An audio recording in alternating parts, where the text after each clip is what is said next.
Bom, nós vamos começar hoje a oferecer já a sala de integração. Como tem um espaço amplo aqui atrás, que é possível, então, já oferecer, nós temos um grupo de irmãos que vieram de outras igrejas ou que se converteram recentemente, que participaram de uma sala de integração remota, que foi ministrada pelo Google Meet. Nós encerramos essas lições na última terça-feira.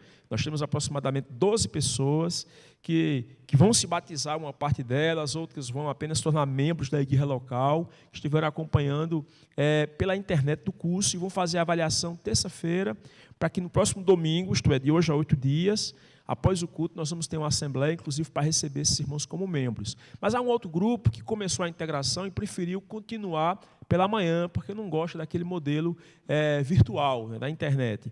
Então, hoje pela manhã, o presbítero Renato já vai encaminhar esses irmãos que querem participar da integração presencial lá para trás e vai começar para uns e dar continuidade para outros as aulas da nossa sala, tá bom? Então, Renato, por favor, pode se encaminhar com os irmãos que estão na integração. Os irmãos podem segui-lo para lá, tá bom? Para acompanhar com ele a aula. E nós aqui vamos fazer a nossa parte. Nós vamos estudar por aqui nossa revista de escola dominical. Quem tem vindo frequentemente, nossa dinâmica no domingo pela manhã é a escola bíblica. Não é? Então, nós estamos estudando essa maravilhosa lição aqui, ó, revista Cosmovisão Cristã. Nessa revista de Cosmovisão Cristã, nós estamos atualmente na lição de número 8, que fala sobre o perigo das ideologias. Ok? Nós estamos estudando qual a maneira de ver o mundo de um cristão.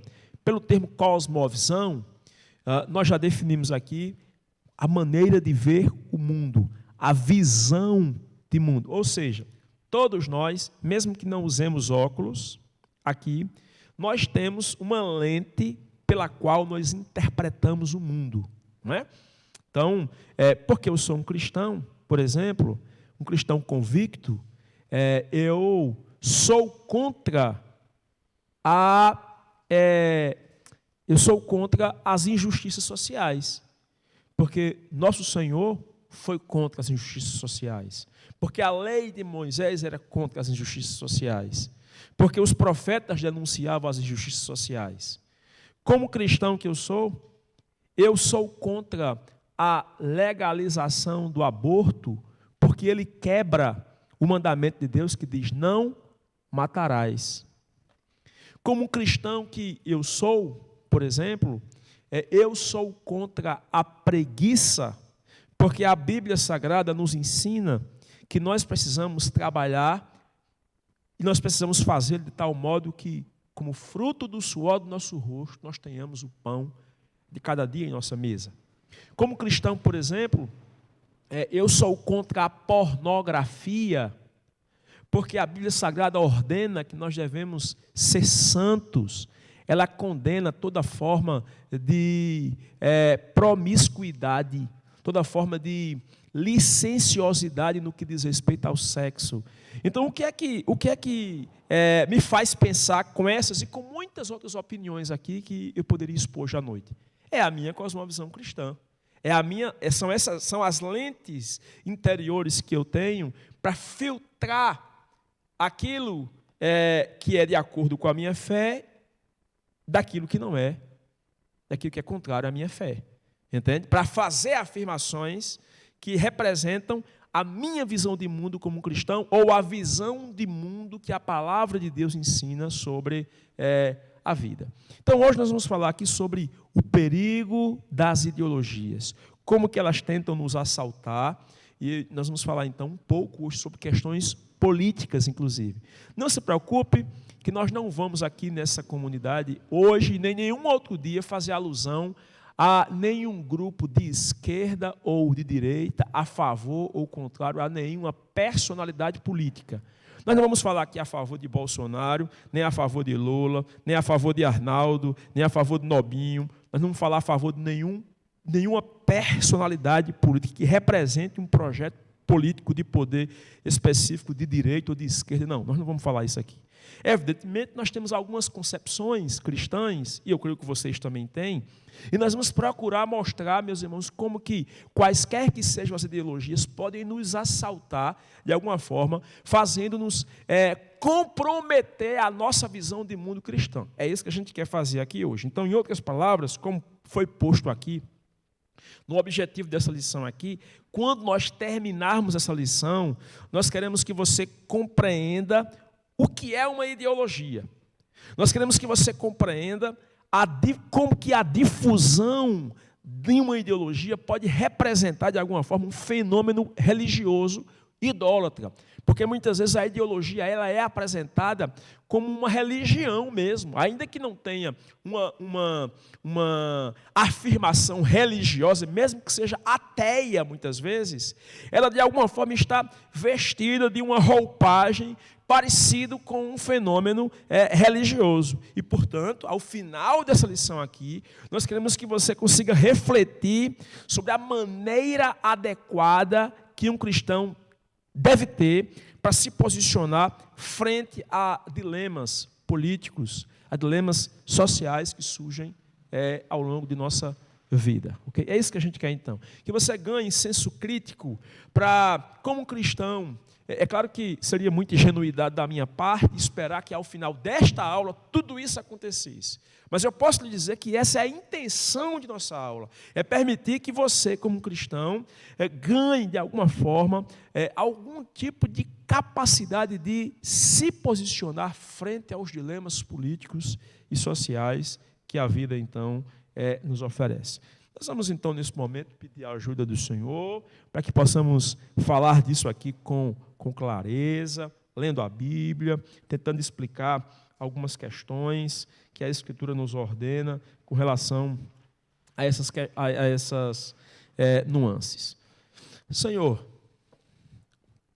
é sempre muito difícil falar, Senhor, da Tua palavra associada a questões culturais, sobretudo quando elas dizem respeito à política, muitas vezes. E nós te pedimos que nos dê clareza, nos dê força, para falarmos, ó Pai, do perigo que as ideologias podem representar quando assumimos elas como um projeto pessoal que concorre com a nossa fé. Ajuda-nos para termos equilíbrio. Nós te pedimos isso em nome do Senhor Jesus Cristo. Amém. Vamos abrir nossa Bíblia em João, capítulo 18. João, Evangelho segundo escreveu o apóstolo João, capítulo 18.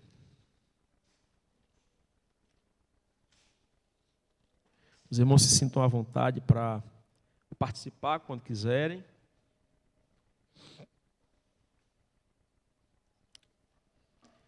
João 18, verso 33. Nós vamos estender a leitura até o verso 37. Pode ficar sentado, como você está, sem nenhum problema. Leamos então o diálogo de Jesus com Pilatos por ocasião do interrogatório que foi feito ao Senhor. Tornou Pilatos a entrar no pretório, chamou Jesus e perguntou-lhe: És tu o rei dos judeus? Respondeu Jesus: Vem de ti mesmo esta pergunta, ou tu disseram outros a meu respeito? Replicou Pilatos: Porventura sou judeu? A tua própria gente e os principais sacerdotes é que te entregaram a mim. Que fizeste? Respondeu Jesus. Vamos ler juntos, irmãos? O que é que ele diz aí? Meu reino não é deste mundo. Se o meu reino fosse deste mundo, os meus ministros se empenhariam por mim, para que não fosse eu entregue aos judeus, mas agora o meu reino não é daqui. Então lhe disse Pilatos: Logo tu és rei? Respondeu Jesus: Tu dizes que sou rei. É para isso que nasci, é para isso vim ao mundo, a fim de dar testemunho da verdade. Todo aquele que é da verdade ouve a minha voz. Amém? Bom, esse texto aqui, revela com muita clareza como que nunca foi um projeto pessoal do Senhor Jesus produzir um reino centrado nesta dimensão secular deste mundo terreno. Jesus deixou muito claro aqui, aliás, ele mesmo teve oportunidade de criar, digamos assim, um partido com os judeus. E quando eu me refiro partido, não é partido institucional, político, mas tomar partido revolucionário com os judeus quando eles estavam, na época, subjugados ao Império Romano. O Império Romano dominava todo mundo no primeiro século da era cristã. E você deve lembrar que, em algum momento, uma parte de judeus queria tornar Jesus rei. Queria que Jesus assumisse o reinado de Israel para, então, livrá-los do jugo que César, que o imperador romano, trazia para os judeus. Eles cobravam altos impostos aos judeus. Eles exploravam os judeus abundantemente, embora lhes concedessem, de certa forma, a liberdade de exercerem o seu culto. Os romanos tinham muita ressalva contra os judeus, porque os judeus não aceitavam o culto ao imperador, por exemplo. Os judeus cultuavam somente a Javé, somente ao Senhor. E, de modo que, por essa razão, os romanos tinham um pé atrás com os judeus, porque era um povo difícil de submeter, davam as oportunidades para eles vivenciarem a experiência litúrgica do culto deles no templo, mas cobravam altíssimos impostos aos judeus. E os judeus viviam chateados, irritados com isso, porque para eles era uma humilhação. Eles eram um povo da aliança de Deus, e Deus havia feito promessas incríveis para esse povo, de que esse povo seria de alguma forma o centro do culto a Deus, e todas as nações iriam para Jerusalém para cultuar, como dizia, por exemplo, Zacarias, o profeta, e ao mesmo tempo estavam eles agora sujeitos ao jugo de um imperador ímpio, de uma nação gentia que adorava a ídolos. Eles viviam revoltados com essa situação. E alguns deles, entre os judeus na época, tinham vários partidos, né? Tinha o partido dos fariseus, dos saduceus, eram seitas religiosas dentro do judaísmo, mas tinha também os herodianos, que eram revolucionários, que de alguma forma estavam associados a Herodes, e tinham grupos mesmo revolucionários que queriam lutar à força da espada contra o Império Romano. E eles viam em Jesus, então, uma oportunidade de fazer isso, porque Jesus arrebanhava multidões. Mas Jesus nunca aceitou isso. Embora, pelo fato de Jesus arrebanhar pessoas, curar enfermos, pregar o Evangelho, anunciar o reino de Deus e ser conhecido como Messias, o sinédrio judeu entregou ele ao Império Romano, e você sabe o que aconteceu com Jesus. O fato é que, aqui, Pilatos chega para Jesus indagando se ele era rei. Pilatos tem uma preocupação política, porque Pilatos representa o Estado, o Império Romano. Então Pilatos pensa: és tu alguém que pretendes concorrer com o Império Romano? Queres tu fazer de Israel uma nação para rebelar-se contra os romanos? Essa é a pergunta de Pilatos. E qual é a resposta de Jesus? O meu reino não é deste mundo. O meu reino não é deste mundo. Muito bem, meus irmãos. Por que nós começamos com esse texto aqui? Porque, vez ou outra, na história da humanidade, a igreja, ela namora com a política, a ponto de misturar a igreja e política. Eu vou lhes contar apenas um exemplo, ou melhor, eu vou contar dois exemplos para a gente não pensar na atualidade apenas, certo? Por exemplo, quando a gente olha para o ano 323 depois de Cristo, houve um imperador romano chamado Constantino. Quem já ouviu falar aqui de Constantino? Levante a mão, por favor. Pronto. Constantino era um pagão, como todos os outros imperadores romanos. Entretanto, ele teve um sonho, numa noite, que ele via o estandarte dos soldados romanos, aquela bandeira que ficava, então, nos espectros de guerra dos soldados, com o sinal da cruz. E ele ouviu uma voz que dizia: por este sinal vencerás. No dia seguinte ele ia para uma batalha. E ele resolveu então fazer um voto consigo. Ele colocaria no estandarte de cada soldado romano o sinal da cruz. E se ele vencesse aquela batalha, ele se tornaria cristão. Só que até então o cristianismo era perseguido pelo Império Romano. Agora um imperador romano e vai para a batalha, vence a batalha e volta se declarando cristão. E ele então, como cristão, encerra com a perseguição aos cristãos. Quando ele morre, surge um novo imperador. Esse novo imperador proclamou o Império Romano um império cristão.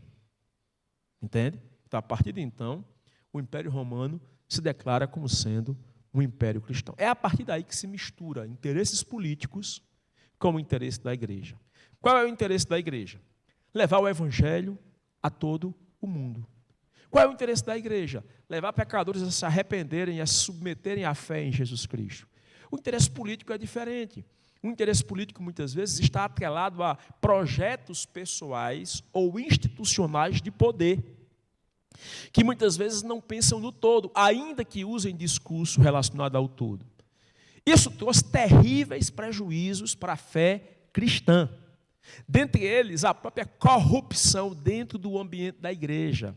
Pastores, por que não dizer padres, que com o tempo se corrompem, vendendo-se politicamente a interesses com reis, com duques, com a própria política da igreja. A igreja começa a conquistar novos povos e a adequar sua teologia, sua doutrina àqueles povos e àquelas culturas. Daí você começa a entender como é que chegam então, por exemplo, como é que se chega dentro da igreja, incenso, vela, como é que surge uma figura feminina que se destaca dentro da teologia cristã, a ponto de ser invocada como sendo mãe de Deus, por exemplo, mesmo se utilizando de uma roupagem cristã. Tudo isso aconteceu como um processo de modificação da igreja para se adaptar, ao mesmo tempo, a essa mistura de projeto político e projeto religioso. Entende? Bom, nós passamos um pouco à frente, chegamos durante a Reforma Protestante. Em algum tempo nós vamos ver o mesmo fenômeno acontecendo dentro das chamadas igrejas reformadas, quando a igreja está associada a um projeto político de poder. Mas se nós evoluirmos bem mais e formos pensar um pouco mais próximos de nós aqui, eu queria lembrá-los o ano de 2000. Não lembro se 2000 ou se 2002. 2002. Quando nós tivemos aqui a primeira eleição presidenciável no Brasil, que tinha um candidato evangélico. Quem lembra aqui da figura de Antônio Garotinho? Levante a mão, por favor, aqui. Escreveu um livro na época de sua conversão, Virou o Carro, Virou a Minha Vida, em que ele dava seu testemunho de conversão a partir de uma experiência de um acidente que sofrera no Rio de Janeiro. Antônio Garotinho foi o primeiro presidenciável evangélico dessa nação. O slogan de campanha de Antônio Garotinho estava associado à frase: o Brasil é do Senhor Jesus. Feliz a nação cujo Deus é o Senhor. Eu lembro que na época eu estava no seminário, eu fiquei 4 anos no internato do Instituto Bíblico Betel Brasileiro, em João Pessoa, e naquela época eu lembro a euforia que circulava entre nós evangélicos, na perspectiva de que logo, logo, nós teríamos um presidente evangélico. E as leis do Brasil iam melhorar, e a igreja teria um domínio maior e mais abrangente no Brasil, porque nossas convicções cristãs seriam, então, de alguma forma, consideradas em todo projeto de lei e por aí vai. E o Antônio Garotinho não ganhou, meus irmãos. Levou boa parte da massa dos votos evangélicos, mas não ganhou. Entretanto, anos depois, nós vimos escancarado nos jornais do Brasil as notícias relacionadas aos seus casos de corrupção dele e de sua esposa enquanto governador do Rio de Janeiro, um estado tão importante do Brasil. E a gente, de alguma forma, ficou meio que com vergonha disso. Por ver a igreja estar, de alguma forma, envergonhada por haver confiado num projeto humano que se mostrou falível. Entende? A igreja sempre fica tentada a namorar com ideologias e projetos políticos de poder. Eu vou dar um outro exemplo, talvez menos recorrente entre nós evangélicos aqui de Esperança, mas muito presente em outros segmentos, sobretudo no âmbito, inclusive, da Igreja Católica Apostólica Romana, mas não distante do âmbito evangélico de alguma forma, viu? A chamada teologia da libertação. A teologia da libertação, representada no Brasil aqui entre os católicos pela figura do teólogo, um frei chamado Leonard Boff, é uma teologia que tenta ler a Bíblia com as lentes de uma ideologia marxista. E, nesse sentido, ela procura ver na disputa das classes que existem no mundo, procura ver essa disputa, ler a Bíblia com base nesse conflito que existe entre a classe proletária, né, o povo, e a burguesia dominante, e propõe, então, a revolução como sendo a solução para resolver esse conflito em que a classe proletariada, em que o povo toma o poder para haver uma melhor distribuição de renda. Essa ideologia, ela tenta olhar para a Bíblia e fazer leituras da Bíblia que adaptam ela a esse projeto ideológico.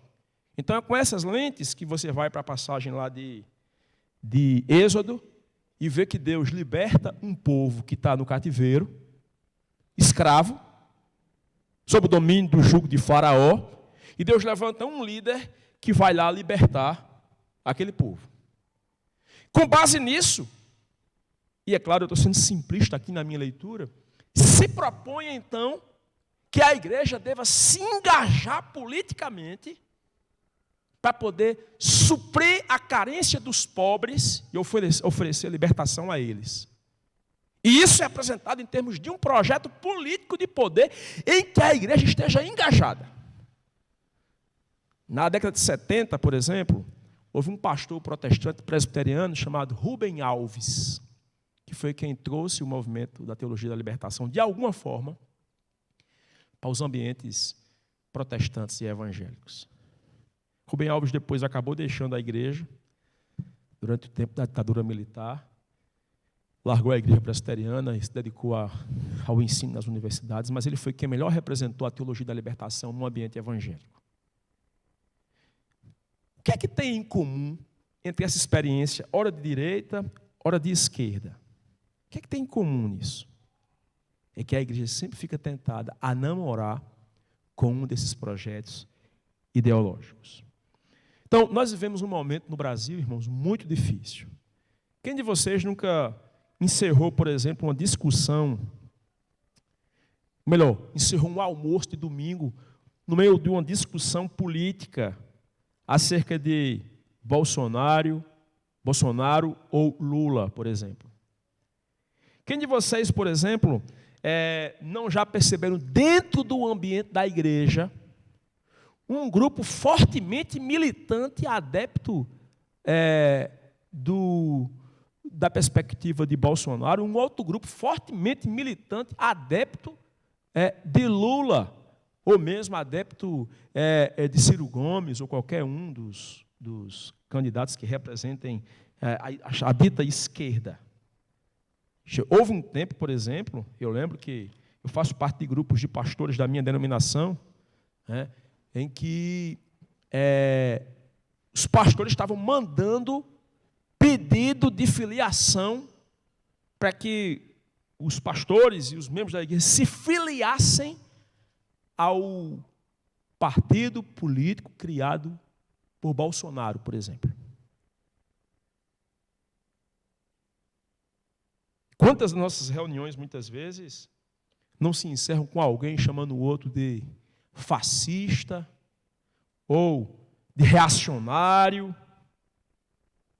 O que acontece nessa situação, meus irmãos, em que a gente se acusa de comunista, fascista, nazista, é que muitas vezes a gente está sem perceber, permitindo que nossa visão de mundo seja direcionada pelas lentes de uma ideologia. Qual o problema disso?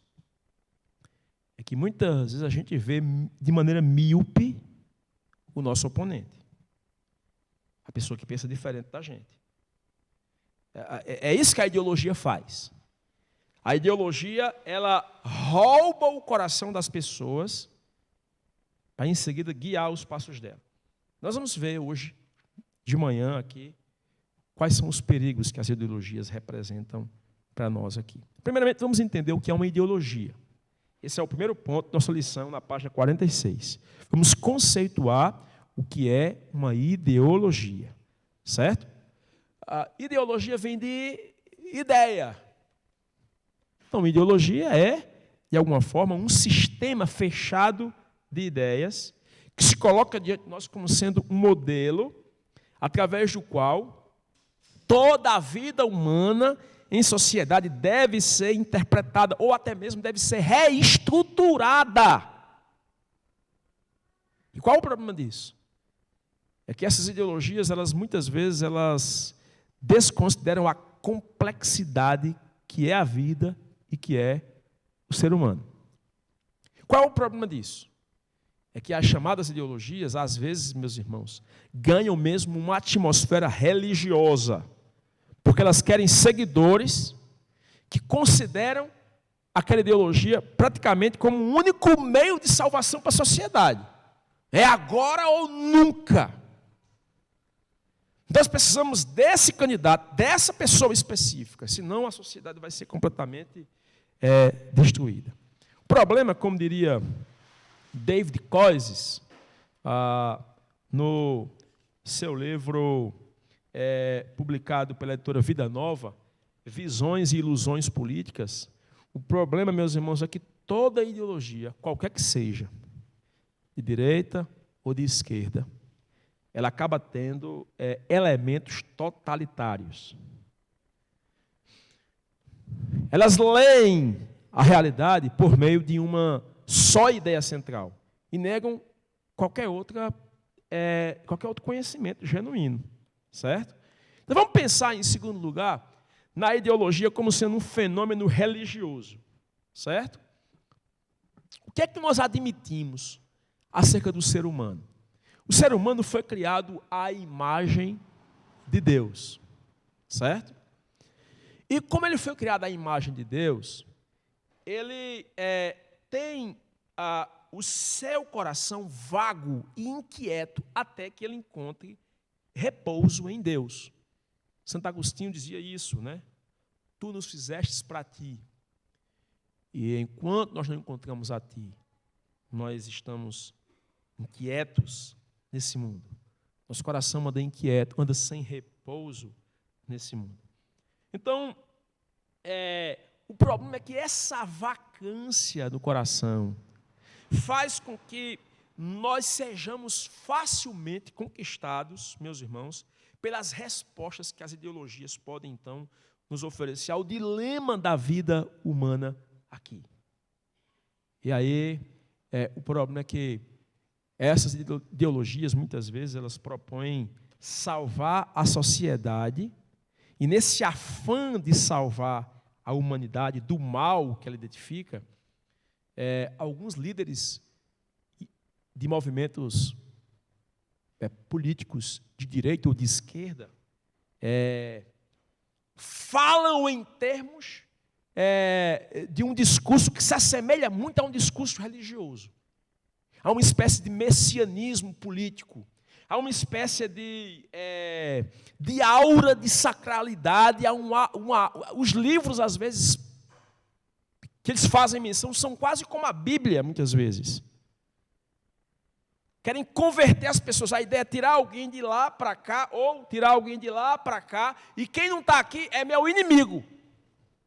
É por essa razão que você tem gente na sua família que não fala com um outro membro da família, porque o outro é de um outro grupo político diferente.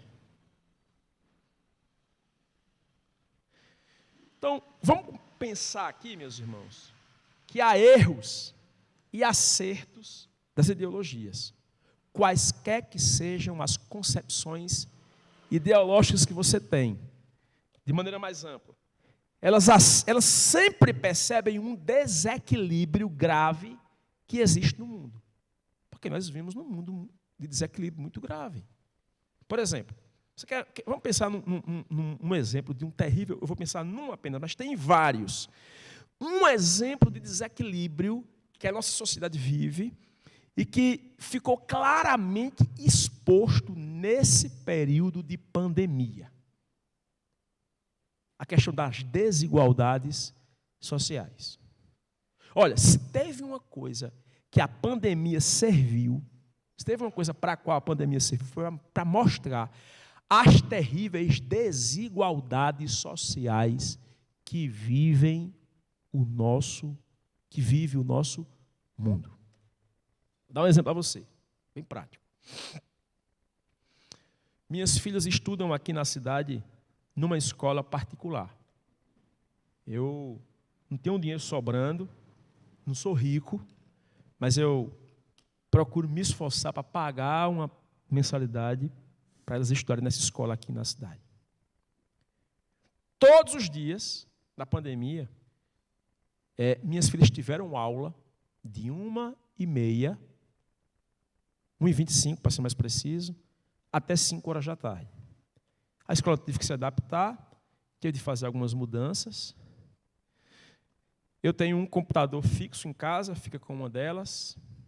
A outra tem um celular e um notebookzinho pequenininho, fica com ela. E a pequenininha fica, ora no computador da minha esposa, ora no meu ou no celular, e as três conseguem ter aula lá tranquilamente. A pergunta que eu faço é, eu tenho uma secretária que trabalha na minha casa, lá que ajuda, na nossa residência. Ela tem uma filha, ou melhor, tem 3 filhos. Nós pagamos a ela o valor que o Estado recomenda para ser pago. Ela recebe uma renda de acordo com o parâmetro de salário mínimo do país aqui. Eu dou todos os direitos, o direitinho que ela deve receber. Ela tem 13º, tem férias, tem tudo. Mas a pergunta que fica é a seguinte: por que é que os filhos dela não estão tendo aula de 1 até as 5? Hein? Por quê? Por que a escola pública de Esperança, e não é só Esperança não, de Remejo, de Campina Grande, de todos os municípios aqui do estado da Paraíba, não consegue oferecer aula para as crianças remotamente? Sabe qual é a resposta, irmãos? Nem todas têm internet em casa. Nem todas têm computador em casa. Nem todas têm um aparelho de celular em casa para acompanhar. Nem todas têm condição, vivem num espaço, como eu tenho lá, minha casa não é grande, mas tem 3 quartos. Então, quando se colocar uma na sala, outra no quarto, outra no outro quarto, elas assistem aula. Mas tem gente aqui que mora numa casa que só tem um único cômodo. E aquela família tem 4 crianças. E a internet dela não foi paga porque ela não teve dinheiro. E as crianças não têm equipamento. Aí por isso que o município oferece para os pais irem lá na escola, pegar as atividades, levar para casa e o pai aplicar para os filhos, no máximo tendo uma mensagenzinha de WhatsApp, muitas vezes. Que o professor dá um videozinho de 5, 10 minutos explicando como fazer a tarefa. O que é que isso revela? Desigualdade social. Entende? E qualquer que seja a visão política que você tenha de mundo, você há de convir comigo que qualquer ideologia vai pegar esse desequilíbrio e vai, de alguma forma, propor salvar esse desequilíbrio. Só que as ideologias não percebem uma coisa, que nós cristãos conhecemos. Que esse desequilíbrio, esse e muitos outros, a gente está falando de desigualdade social aqui, mas nós poderíamos falar de muitas outras formas de opressão, de diferenças que existem no mundo. Essas ideologias não percebem que o problema dessa desigualdade, por exemplo, é o pecado. A causa da desigualdade é o pecado. Nós vivemos num mundo desigual porque o homem caiu em pecado. A criação caiu em pecado e ela deve ser restaurada pela redenção que há em Cristo. E a solução, é claro que nós, como cristãos, devemos lutar para mitigar essas diferenças, não tenha dúvida disso. Mas, de todo modo, nossa convicção cristã é de que esse problema só será plenamente resolvido quando Cristo voltar. Até lá, nós como cristãos e a igreja tem que lutar para diminuir essas injustiças. Mas a igreja tem convicção plena que isso só vai ser plenamente acertado quando Cristo voltar. As ideologias erram quando elas propõem soluções humanas, para o aqui, para o agora, e propõem que vão resolver isso sozinhos. Mas elas acertam, de certa forma, quando elas percebem que nós temos uma responsabilidade social, que, portanto, o Estado tem que combater o mal do mundo, tem que criar leis justas, mas elas erram, ao mesmo tempo, quando agem como se fosse possível estabelecer por vias políticas o problema para a natureza humana. Assim, a gente tem aquela ideia, né? Educação é muito importante. Eu sou professor, eu entendo a importância e o papel que a educação tem, inclusive como instrumento da graça comum de Deus, para trazer um certo equilíbrio para essas desigualdades, para, de alguma forma, melhorar as relações humanas no mundo, mas nós estamos convictos de que a educação não cura o problema do homem, que é o pecado. Se fosse assim, meus irmãos, não havia roubo em países de primeiro mundo. Se fosse assim, não haveria egoísmo na Suíça, que é um país de primeiro mundo. Então, o problema é que esses desequilíbrios vão fazer com que sempre surjam figuras messiânicas para resolver. Quando eu digo messiânica, é a ideia de Messias. Né? Messias, do ponto de vista bíblico. Jesus é o Messias, né? O nosso Salvador. Mas sabe, convive comigo que sempre surge, por exemplo, um Luiz Inácio Lula da Silva, ou mesmo um Jair Messias, até o nome Messias, né? Bolsonaro, como se dizendo assim, nós vamos resolver o problema. E qual o problema disso? É que, lamentavelmente, erra-se ao considerar a criação à parte do seu Criador, colocando algumas esferas no altar da adoração, roubando corações para o que a gente chama aqui de idolatria política, idolatria social, idolatria filosófica. Então, vamos fazer um resumo aqui.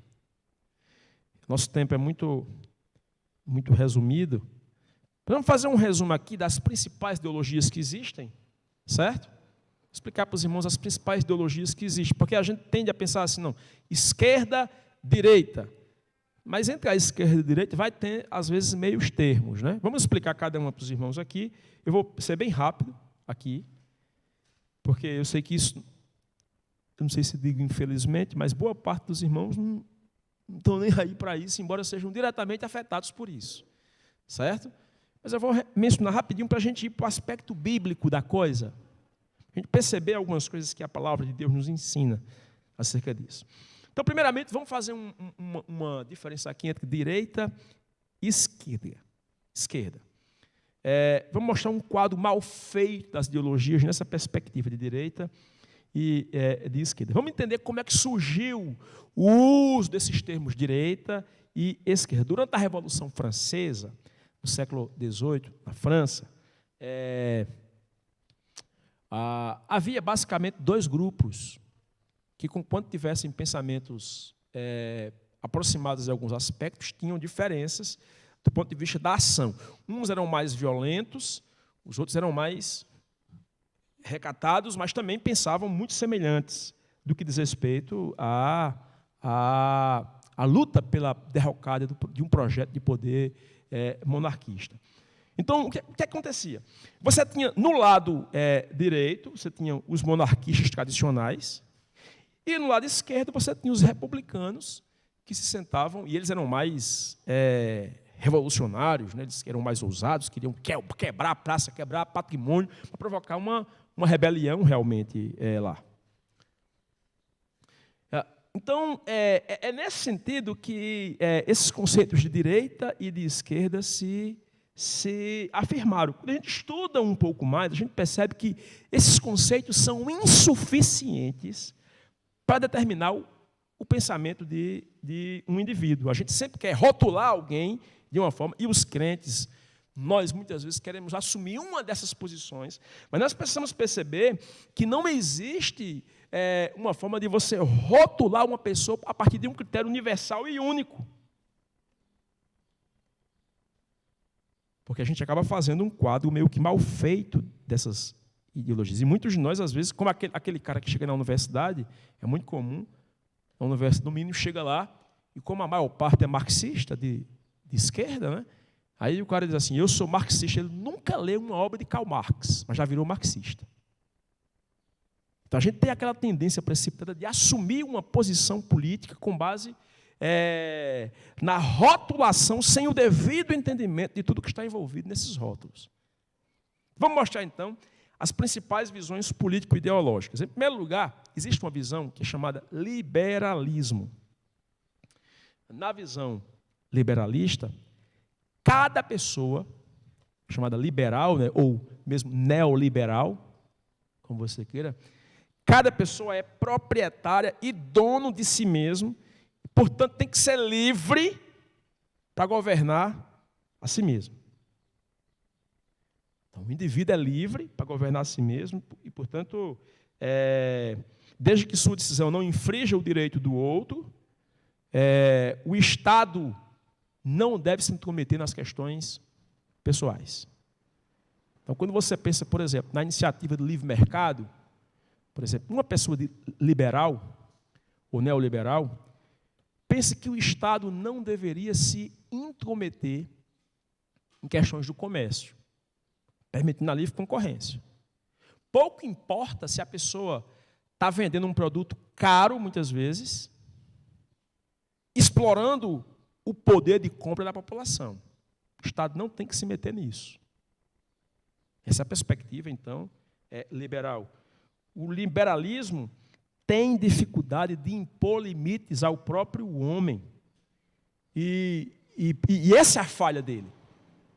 É não perceber que o homem deixado, entregue a si mesmo, ele pode, em nome do seu egoísmo, explorar o outro sem nenhum receio. Ele esquece de alguma forma, ou não enfatiza o fato, não percebe o fato, se percebe, não enfatiza o fato, de que a gente vive em comunidade, e se a gente vive em comunidade é preciso um certo freio. Você veja, uma visão que estabelece a liberdade do homem, mas que falha por não estabelecer limites a esse homem. Uma outra perspectiva, colocada aqui na revista, na página 47, é o conservadorismo. Talvez boa parte de nós que estamos aqui, nós somos cristãos protestantes, e há valores que a gente quer conservar. Certo? Então, nós talvez até admitamos um certo vínculo com essa visão ideológica aqui. Ela tem muito adeptos entre cristãos, né? Porque ela parece, de fato, fazer eco à doutrina do pecado original, os seus efeitos no homem. Então, ela vê com certa desconfiança que o homem tenha poder para fazer mudanças benéficas. O homem pode acabar com instituições tradicionais. Então, conservadores, eles pensam que o casamento entre homem e mulher deve ser preservado, eles são contra o aborto, eles são contra a legalização das drogas, por exemplo. É verdade. E eu penso que nós somos cristãos protestantes, nós admitimos todos esses valores sem nenhum receio. Nós reconhecemos a imperfeição dos esforços do homem de trazer mudanças sem que destrua instituições que são caras, né? Tradições que são aprovadas, inclusive, ao longo do tempo, e não só ao longo do tempo, aprovadas também por Deus, pela palavra de Deus. Agora, qual é o problema, meus irmãos, dessa perspectiva conservadora, muitas vezes? É que há outras coisas para as quais, com todos esses valores que eu estabeleci aqui, todos nós concordamos sem nenhum problema. Mas há outras questões que, muitas vezes, a perspectiva conservadora ela pode, levada ao extremo, querer conservar comportamentos econômicos e políticos que favorecem injustiças sociais.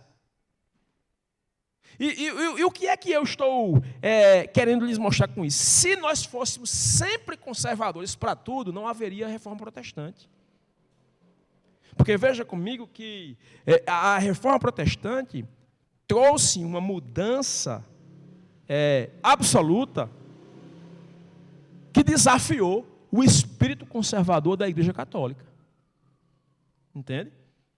Então, por essa razão, de alguma forma, a gente precisa admitir que, ainda que nós lutemos para preservar valores, nós, como igreja aqui, lutamos para valorizar e legitimar o casamento entre homem e mulher, a manutenção do casamento, o esforço do casal para ser fiel, o marido à mulher, a mulher ao marido, para educar seus filhos centrados nos valores cristãos.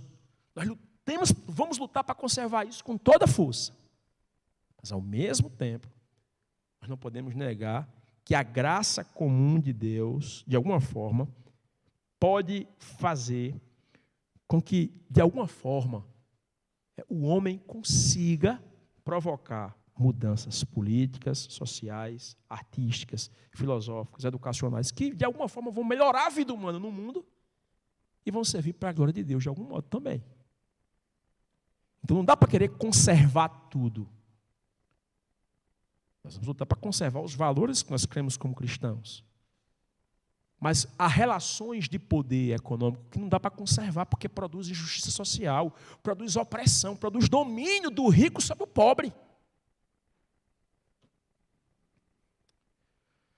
Uma terceira ideologia, a ideologia nacionalista, ou nacionalismo, como queiram, é uma visão que pode ser descrita como sendo aquela que considera como superior o ideal da organização do nosso país, do meu povo, da minha nação.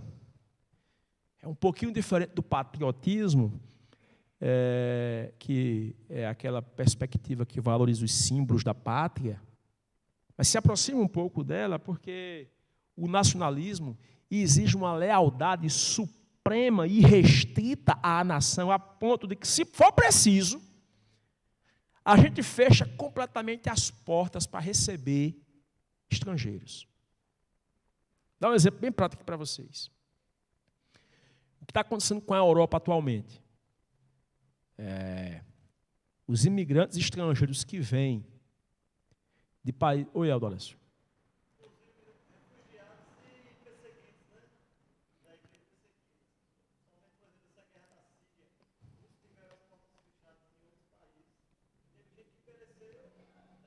No mar, gente a caminho da França, a caminho da Alemanha, morreu no mar, porque as portas desses países estiveram fechadas para receber imigrantes estrangeiros.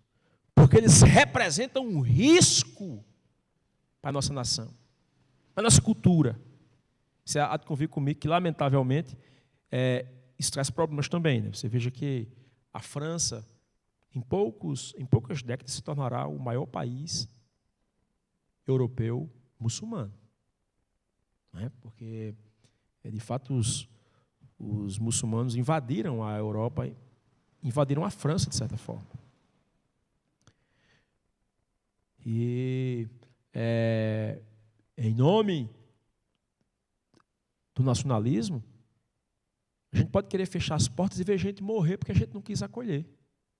Vamos pensar aqui no Brasil, para não ficar tão longe, né? Levantar muros, né? Você vê é o que Trump, por exemplo, propõe fazer, ali fechando a fronteira completa do México e dos Estados Unidos. Fechar muros para não receber ninguém de fora. Porque a nossa nação é mais importante do que as outras. Do que as pessoas que estão vindo para cá tentando recomeçar suas vidas. Vamos lembrar aqui no Brasil, o que aconteceu na fronteira ali da Roraima com a Venezuela. Quem nunca encontrou um venezuelano aqui? Quem já encontrou um venezuelano aqui em Campina Grande pedindo esmola? Por favor, levante a mão. Já viu aquelas senhoras falando castelhano ou espanhol e pedindo esmola, vendendo um doce para sobreviver. Eu sou venezuelana. E quando eles começaram a entrar na fronteira de Roraima, muitos brasileiros começaram a querer fechar as portas, porque, é claro, eles vinham. É claro que a gente não deve abrir as portas de todo jeito, né? Tem que haver um protocolo, inclusive, de segurança para eles e para nós também. Há doenças que existem no Brasil que não existem lá. Há doenças na Venezuela que existem lá, que o povo está vacinado lá, mas que aqui nós não estamos. Então, nesse processo, tem que fazer alguma coisa para recebê-los, de alguma forma. Mas há cristãos, inclusive evangélicos, querendo fechar completamente as portas para não receber o estrangeiro. E a gente esquece que na lei de Deus, claramente, lá em Deuteronômio, capítulo de número 10, capítulo número 15, claramente Deus dizia que Israel não poderia fechar as portas para o estrangeiro. Israel deveria lembrar que foi estrangeiro na terra do Egito. Então, nesse sentido, meus irmãos, a gente pode cair no extremo de querer achar que a gente foi o que Hitler fez, né? Veja o perigo da ideologia. Hitler assassinou mais de 6 milhões de judeus, de deficientes, negros, homossexuais, para purificar a raça ariana, uma raça pura. Então, o nacionalismo faz a gente esquecer que Deus comprou homens de quê? Todas as tribos, línguas, povos, raças e nações. Entende? Vamos ler uma passagem para você ver isso. Abra comigo, por favor, sua Bíblia em Deuteronômio.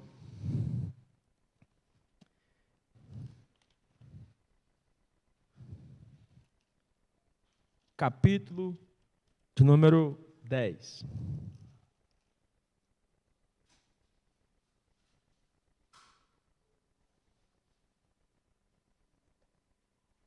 Capítulo 15, desculpa, irmãos.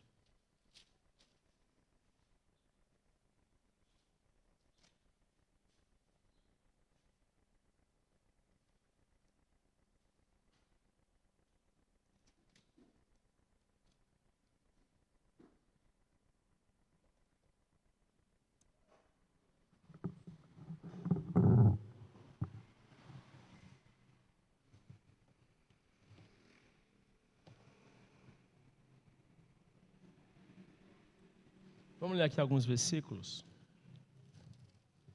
dessa passagem.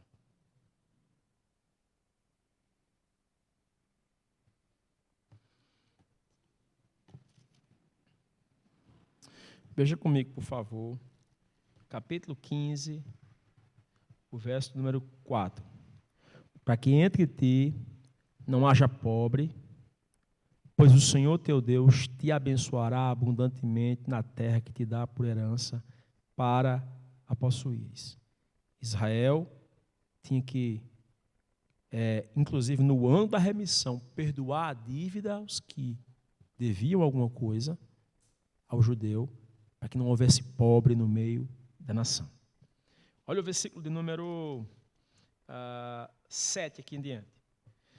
Quando entre ti houver algum pobre de teus irmãos, em alguma das tuas cidades, na tua terra que o Senhor teu Deus te dá, não endurecerás o teu coração, nem fecharás as mãos a teu irmão pobre, antes lhe abrirás de toda a mão e lhe emprestarás o que lhe falta quando baste para a sua necessidade.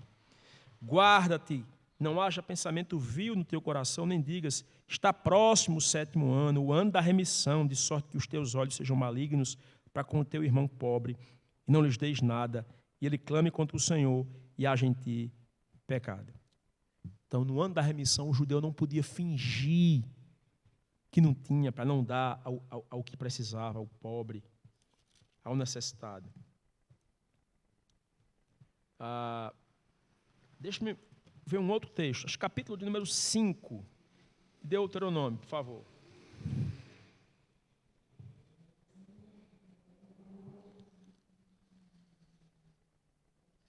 Capítulo 5.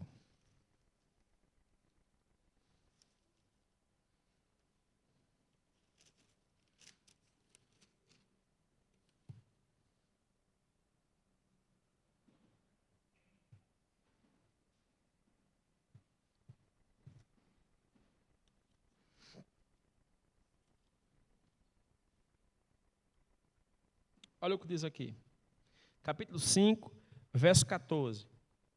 Mas o 7º dia é o sábado do Senhor teu Deus.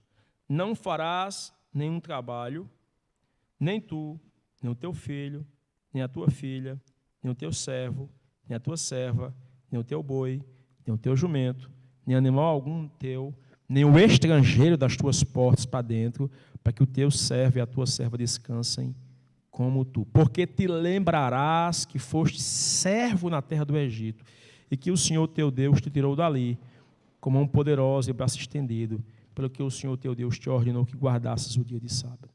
Então, veja que o dia de descanso, até o estrangeiro, o escravo, o trabalhador, tinha de ter também. O judeu não podia fazer como fazem alguns adventistas do 7º dia, né? O adventista do 7º dia, muitos deles, na prática, não trabalha no sábado, mas põe a pessoa para trabalhar no sábado. Entende? Ele não podia fazer isso. Por que ele não podia fazer isso? Porque o dia de descanso era para todas as pessoas, inclusive para o estrangeiro. Israel tinha que lembrar que ela foi estrangeira e foi escravo na terra do Egito. Então, se a gente levar às últimas consequências do nacionalismo, ele tem valores importantes. O que a gente tem que pensar?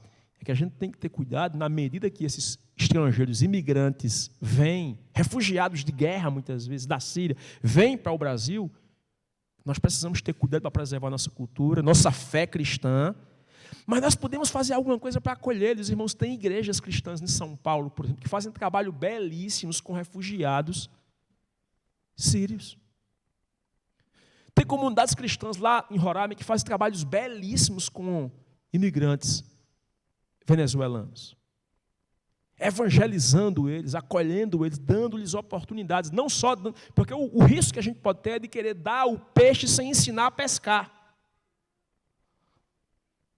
que é o que o assistencialismo faz muitas vezes. Você dá a comida, mas não ensina a pessoa a trabalhar, a ter uma profissão, para ela poder, do suor do seu rosto, ter o que comer, o que comprar. Um outro ismo, uma outra ideologia muito perigosa também, quando levada às últimas consequências, é o socialismo. Em que sentido? Quando levado às últimas consequências, ele acaba propondo também uma visão utópica. Bom, o socialismo surgiu com a legítima preocupação com a pobreza, né? Com a má distribuição de renda entre as classes, a desigualdade social. E aí, qual é a proposta? A proposta é um modelo econômico em que o Estado controla os bens de consumo, os bens da iniciativa privada, para distribuir a renda igualitariamente entre os membros da sociedade. Assim, originalmente, a ideia do socialismo seria uma etapa, então, necessária para se chegar, então, ao destino final, é uma visão um tanto quanto utópica, de comunismo, em que não haveria mais nenhuma distinção, nenhuma diferença entre as classes simples, porque elas não existiriam mais. Seriam todos teriam, então, os mesmos privilégios, teriam todos os bens de consumo. Não há mais iniciativa privada, não há mais assim, bens de consumo. O Estado tem que deter tudo e distribuir igualitariamente. O problema é que, na prática, nenhum Estado conseguiu efetivamente vivenciar essa experiência. Na teoria parece muito bonito, mas, na prática, nós não temos nenhuma experiência plenamente eficaz e que não houve uma classe privilegiada. Em nome disso, abole-se a ideia da propriedade privada, né? Os homens passam a viver, então, numa comunidade em que tudo pertence a todos e que nenhuma diferença há mais entre as pessoas. Às vezes isso parece um pouco com a experiência cristã de Atos dos Apóstolos, mas lá era uma iniciativa produto da conversão das pessoas. Convertidos, os cristãos, com a visão de que Cristo voltaria, repartiam o que tinham entre si. E, de fato, não faltava nada entre os cristãos. Isso era produto do altruísmo, da conversão dos cristãos. E, de fato, cristãos devem levar isso à consequência. Nenhum cristão deve ficar feliz por ver a injustiça social que assola o nosso mundo, irmãos. Nenhum cristão deve ficar feliz com isso. Saber que, ao passo que todo dia eu tenho, por exemplo, água para beber na minha torneira, para o meu consumo, tem gente que muitas vezes passa com a carrocinha buscando água em lugares mesmo que insalubres. Nenhum cristão deveria ficar feliz ou satisfeito com isso. Então, a gente vê no Novo Testamento a orientação clara de que os cristãos deveriam cuidar uns dos outros. Paulo faz uma campanha em Romanos, capítulo 15, em 1 Coríntios 16, em favor dos cristãos pobres da Judéia diante de uma grande fome que veio ao mundo. Então, nós deveríamos lutar para que, de alguma forma, houvesse uma melhor distribuição de renda no mundo. Mas é utópica a visão de que, pelo um projeto político de poder, não vai haver mais pobre no mundo. O próprio Jesus disse, lá em Marcos capítulo 14, verso 7, que os pobres sempre haverão aqui nesta terra. Mas porque é bom ter pobres na terra? Não, irmãos. Porque o egoísmo humano, a maldade humana, nessa dimensão terrena, vez que o reino de Cristo não é deste mundo aqui, ele permanece a imperar. Essa maldade, esse egoísmo humano permanece a imperar nesse mundo. Às vezes o problema da perspectiva um tanto quanto de extrema esquerda socialista é que ele apresenta-se, pelo menos nos modelos que aconteceram em estados soviéticos, com uma perspectiva contrária à fé cristã, do controle do Estado sobre a igreja, por exemplo. Isso é um problema também. Então, você vai encontrar, na visão de Marx, por exemplo, a religião é o ópio do povo. É como aquela substância que deixa o povo enebriado para não perceber o domínio da classe dominante. É o que diria Marx. E a gente sabe, eu sou um cristão, você também é um cristão, e nós sabemos que nossa experiência comunitária aqui, nós não queremos que nenhum irmão esteja cego para perceber o domínio de ninguém sobre si, nem nós queremos fazer domínio sobre ninguém. Nós queremos exatamente proclamar a libertação que Cristo oferece a todos nós. Então, eu acho que a gente pode concluir nossa lição de hoje estabelecendo aqui um resumo disso.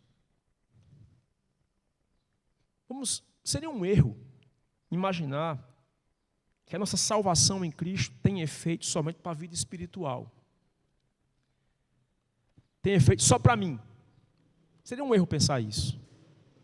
Seria um erro não achar, por exemplo, que o reino vindouro de Cristo, onde haverá plena justiça, onde haverá eficaz distribuição de renda, onde haverá respeito, de certa forma, aos direitos individuais, não deve ser, de alguma forma, o ideal para nós buscarmos, de alguma forma, nesse mundo, aqui. Ou seja, nenhum de nós devemos ficar, então, com uma visão do céu, apenas sem querer que, de alguma forma, aquelas bênçãos do céu sejam, de alguma forma, vivenciadas aqui. E que nós todos tenhamos liberdade para expressar a nossa fé, em que nós todos tenhamos, de alguma forma, capacidade de ver o sofrimento do outro sendo mitigado, sendo acabado por ações do Estado para resolver isso. Nós devemos sonhar com isso e pensar nisso. E, de alguma forma, a gente tem que pensar que quando Jesus nos salvou do pecado, do inferno, da condenação, Ele também redimiu a nossa forma de enxergar a vida. E, portanto, nossa fé tem que sair um pouquinho das paredes aqui da igreja, irmãos, para outras esferas da sociedade. Eu tenho que ter a experiência da minha fé lá no meu ambiente de trabalho, por exemplo.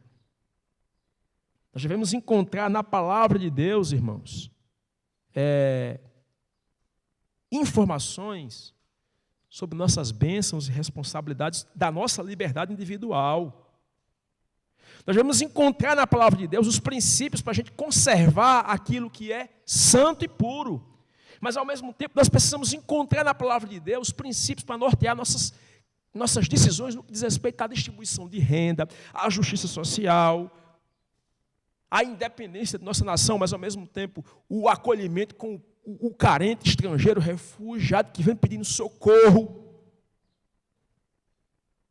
E, por essa razão, ainda que nós não precisamos ter um projeto político de poder nesse mundo, mesmo que nós nos identifiquemos com uma proposta política de esquerda, de direita, de centro, por ali, nós precisamos filtrar essas ideologias para não permitir que elas roubem nossas convicções cristãs. Não é possível viver num Estado democrático de direito, que é tão bom para a igreja, e a igreja é causadora disso. Vamos lembrar aqui que foi o protestantismo, foi a reforma protestante quem rompeu com essa ligação absoluta entre igreja e Estado. A gente é produto de um Estado laico. A reforma protestante permitiu isso. E por isso a gente não deve deixar de perceber a importância que tem a educação, a política, mas nenhum de nós deve recorrer a esses elementos como sendo meios salvíficos de resolver os problemas do homem completo. Por que não? Porque só haverá um rei que governará plenamente com justiça, irmãos, que é o Senhor, quando Ele voltar. E, portanto, qualquer que seja a ideologia que mais se aproxime dos nossos pressupostos cristãos, nenhuma delas é digna de se tornar, então, Senhor de nosso coração. Eu sei que é muito difícil falar sobre isso, vez que nós aqui temos nossas opiniões, aqui na igreja nós temos cristãos com opiniões diferentes com relação a esses aspectos, mas eu tenho certeza que nenhum de nós pode levar nossas concepções ao extremo, nem de um lado, nem do outro, sob pena de abandonarmos nossas convicções cristãs, abandonarmos nossos valores cristãos. Eu queria recomendar aos irmãos um painel político que a Aliança realizou, uma discussão sobre essas questões com pastores de nossa denominação, pastor Aurivan Marinho, Bruno César, o Ismael Ornilo, que é o nosso presidente, e também o pastor Jonathan. Lá no site da Aliança, vai encontrar esse painel, que aconteceu agora no mês de agosto, e eu acho que eu fiquei com muito orgulho, irmãos, da posição que a Aliança adotou. Uma posição que reconhece que nenhum de nós deve nos apropriarmos de nenhuma perspectiva ideológica e condenar os outros sem perceber que o outro cristão ali tem uma perspectiva diferente da nossa, por alguma nuance diferente. Por exemplo, vamos imaginar aqui conosco uma situação com a qual eu concluo nossa aula desta manhã. Imaginemos aqui um irmão em nossa igreja que seja deficiente físico, que ele necessita de uma cadeira de rodas para se locomover. Percebamos que, de repente, nesse processo político que o Brasil está vivendo, e que Esperança vai viver agora, de eleição, tenha um cristão ali, tem vários cristãos concorrendo ao cargo de vereador, Mas tem uma pessoa não cristã que defende políticas públicas voltadas para deficientes físicos. Por exemplo, criação de rampas de acessibilidade, multas para pessoas que não respeitam os direitos dos deficientes, uma política voltada para pessoas assim. Se aquele cristão aqui se identifica com aquelas políticas daquela pessoa lá, você acha que eu, como cristão, posso condená-lo por isso? Não, mas aquele candidato lá que tem essa política voltada para deficientes, ele tem perspectivas de esquerdas. Você acha que o irmão está votando só por causa dessa questão? E você acha que tudo que a esquerda diz é ruim? Ou tudo que a direita diz é ruim? Há coisas ruins numa demanda, há coisas ruins na outra demanda, irmãos. De modo que nossas escolhas vão ser norteadas por valores além da mera exterioridade dos parâmetros gerais. Então, a gente, em vez de condenar o irmão deficiente que votou por aquele aspecto, a gente deveria tentar entender por que é que ele está votando naquele candidato. Entende? Então, eu acho que, se nós tivermos esse olhar, a gente vai evitar dividir a igreja, porque a igreja hoje em dia está dividida, viu? Está dividida.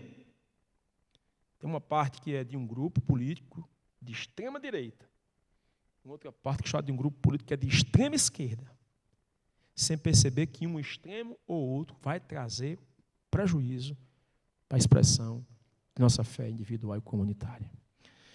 As conclusões você extrai pensando com mais carinho a respeito e lendo o material da revista. Vamos ficar em pé e encerrar com uma palavra de oração.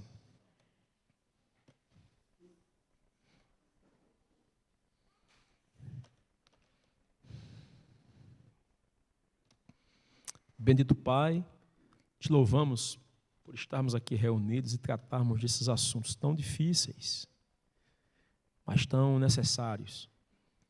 Que o Senhor nos abençoe, que o Senhor nos guarde do mal, nos ajude a termos o equilíbrio necessário para não cometermos abusos, equívocos, desrespeitos a quem quer que seja. Leva-nos em paz para nossos lares, sob a tua proteção e segurança, dá-nos uma noite abençoada e que possamos estar reunidos para te cultuar e intercedermos aqui pensando na igreja perseguida. É assim que oramos em nome de Jesus. Amém e amém. Que o amor do Pai, a graça do Filho e as consolações do Espírito seja conosco, todo o povo de Deus, hoje e sempre todos digam. Um abraço a todos, irmãos, até a noite. Vamos estar aqui às 18 horas, cultuando ao nosso Deus.